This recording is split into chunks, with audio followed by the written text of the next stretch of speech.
परिवार कब और क्यों जरूरी। दोस्तों, कोरोना काल में हमने सीखा कि परिवार क्यों जरूरी है। लॉकडाउन में गोविंद चाचा शहर से गांव आ गए थे। शाम के समय मेरे दादाजी और गोविंद काका 200 फीट दूर बैठे मुंह पर मफलर बांधकर बातें कर रहे थे।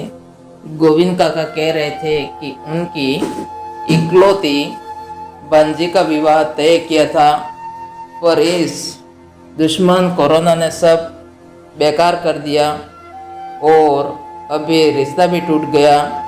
दादाजी ने पूछा, क्यों, क्या हुआ, रिश्ता क्यों टूट गया?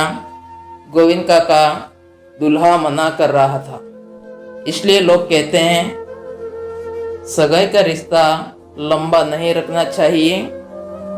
दादाजी बोले, कोई बात नहीं, दूसरा रिश्ता आ जाएगा।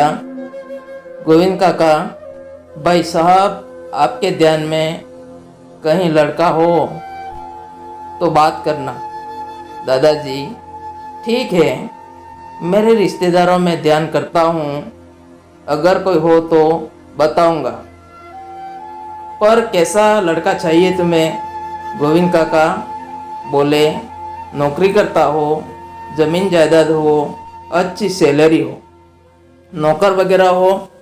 दादाजी कुछ सोचकर बोले, मेरे मित्र दिनेश का पोता है, वह पटवारी है, 2-4 भैंसे हैं, खेती की जमीन भी है, नौकर चाकर भी है, उसका भी कहीं रिश्ता टूट गया है, बात करता हूँ। गोविंद काका, तब तो रिश्ते की बात करना, बिल्कुल बात आगे चलाना, ध्यान रखना, किंतु एक शर्त ध्यान रखना, मेरी भांजी अकेले दामाद के साथ रहेगी।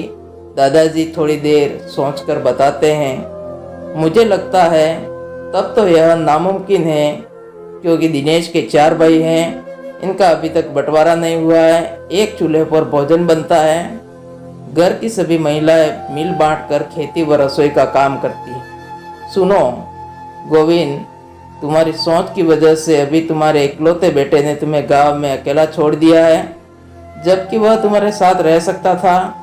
क्योंकि गोविंद काका को खांसी आती है, उनके बहू बेटे को ये पसंद नहीं है। दादाजी ने कहा, कभी यह मत भूलो कि बहू भी एक बेटी के बराबर है, भेदभाव मत करो, अपना परिवार दूसरा परिवार एक ही समझो, अपना परिवार सही और दूसरे का परिवार गलत, यह धारणा बदलनी चाहिए, तो ही समाज आगे